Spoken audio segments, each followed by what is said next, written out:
اور جب ہم نے فرشتوں سے کہا کہ آدم کو سجدہ کرو تو سب نے سجدہ کیا مگر ابلیس نے نہ کیا.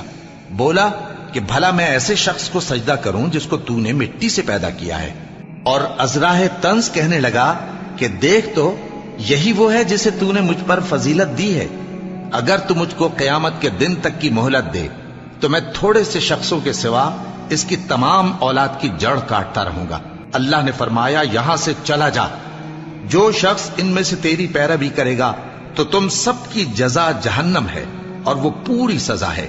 اور ان میں سے جس کو بہکا سکے اپنی آواز سے بہکاتا رہے اور ان پر اپنے سواروں اور پیادوں کو چڑھا کر لاتا رہے اور ان کے مال اور اولاد میں شریک ہوتا رہے اور ان سے وعدہ کرتا رہے.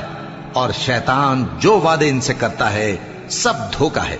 جو میرے مخلص بندے ہیں ان پر تیرا کچھ زور نہیں.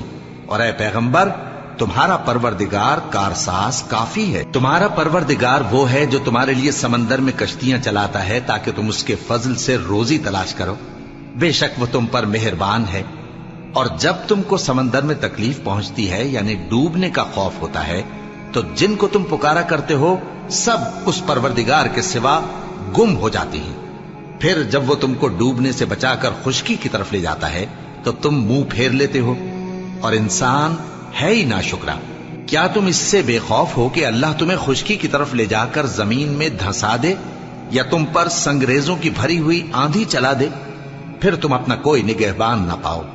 یا اس بات سے بے خوف ہو کہ تم کو دوسری دفعہ سمندر میں لے جائے پھر تم پر تیز ہوا چلائے اور تمہارے کفر کے سبب تمہیں ڈبو دے پھر تم اس معاملے میں اپنے لیے کوئی باز پرس کرنے والا نہ پاؤ؟ اور ہم نے بنی آدم کو عزت بخشی اور ان کو خشکی اور تری میں سواری دی اور پاکیزہ روزی عطا کی اور اپنی بہت سی مخلوقات پر فضیلت دی. جس دن ہم سب لوگوں کو ان کے پیشواؤں کے ساتھ بلائیں گے تو جن کے اعمال کی کتاب ان کے داہنے ہاتھ میں دی جائے گی وہ اپنی کتاب کو خوش ہو کر پڑھیں گے اور ان پر دھاگے برابر بھی ظلم نہ ہوگا. اور جو شخص اس دنیا میں اندھا ہو وہ آخرت میں بھی اندھا ہوگا اور نجات کے رستے سے بہت دور. اور اے پیغمبر جو وہی ہم نے تمہاری طرف بھیجی ہے قریب تھا کہ یہ کافر لوگ تم کو اس سے بہکا دیں تاکہ تم اس کے سوا اور باتیں ہماری نسبت بنا لو اور اس وقت وہ تم کو دوست بنا لیتے. اور اگر ہم تم کو ثابت قدم نہ رہنے دیتے تو تم کسی قدر ان کی طرف مائل ہونے ہی لگے تھے. اس وقت ہم تم کو زندگی میں بھی عذاب کا دگنا اور مرنے پر بھی دگنا مزہ چکھاتے. پھر تم ہمارے مقابلے میں کسی کو اپنا مددگار نہ پاتے. اور قریب تھا کہ یہ لوگ تمہیں زمین مکہ سے پھسلا دیں تاکہ تمہیں وہاں سے نکال دیں اور اس وقت تمہارے بعد یہ بھی نہ رہتے مگر کم.